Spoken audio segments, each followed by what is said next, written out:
I now give the floor to the Secretary General of the United Nations, His Excellency António Guterres. Excellencies, ladies and gentlemen, thank you for joining us on this important day, highlighting the need for the total elimination of nuclear weapons. There should be no place for these devices of death in our world. Nuclear weapons are a double madness. The first madness is the existence of weapons that can wipe out entire populations, communities and cities in a single attack. We know that any use of a nuclear weapon would unleash a humanitarian catastrophe, a nightmare spilling over borders, affecting us all. These weapons deliver no real security or stability, only looming danger and constant threat to our very existence. The second menace is that despite the enormous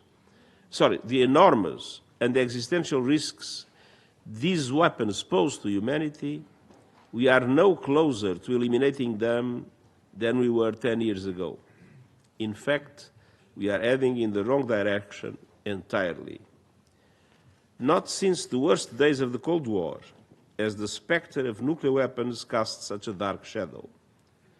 Nuclear saber-rattling has reached a fever pitch. We have even heard threats to use a nuclear weapon. There are fears of a new arms race. And meanwhile, the norms painstakingly established over decades against the use, spread and testing of nuclear weapons are being eroded. Excellencies, ladies and gentlemen, the first-hand lived experience of the Hibakusha, the brave survivors of Hiroshima and Nagasaki, stand as clear reminders of where the nuclear past ends. They continue to sound the alarm, reminding us that we cannot afford to forget the lessons learned from these horrifying nuclear attacks in 1945. And yet, nearly 80 years later, nuclear weapon states continue to roll the dice, resisting disarmament measures and believing that somehow our luck will never run out. But luck is not a strategy. They must stop gambling with humanity's future. This starts with nuclear weapon states honoring their commitments and meeting their disarmament obligations. Until nuclear weapons are eliminated, these states should commit to never use them under any circumstances. And they must demonstrate the utmost transparency of all matters related to nuclear weapons. I also call on the Russian Federation and the United States to return to the process of nuclear arms reductions with other nuclear weapon states following in due course. Disarmament and non-proliferation are two sides of the same coin.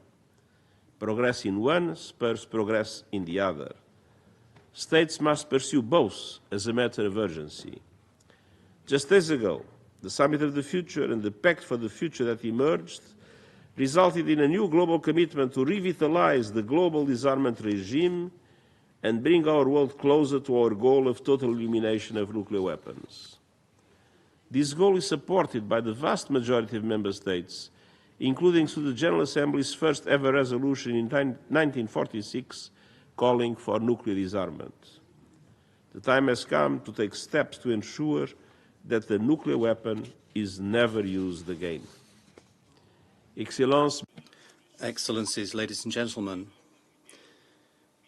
we have spent far too long living with the threat of nuclear weapons. Previous generations learned how to hide under their desks or flee to bunkers to escape a nuclear assault. But leaders cannot escape their overriding responsibility to take concrete steps to reduce and end the nuclear threat once and for all. The time for the total elimination of nuclear weapons is now. The United Nations stands with all member states as we work together to build the peaceful, nuclear-free future our children and grandchildren deserve. Thank you.